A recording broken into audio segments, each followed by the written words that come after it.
My local station has no tactile warning for blind and partially sighted people that they are approaching the edge of the platform.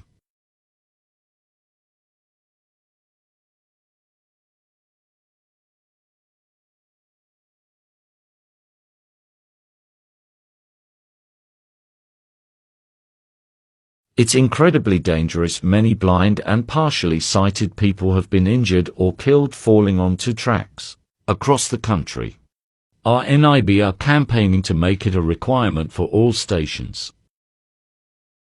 I have raised the issue with Southwest Trains and my local council, but there are no plans to add tactiles.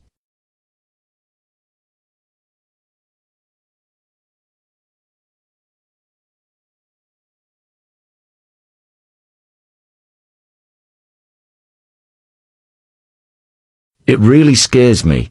I have so many friends that have fallen onto tracks.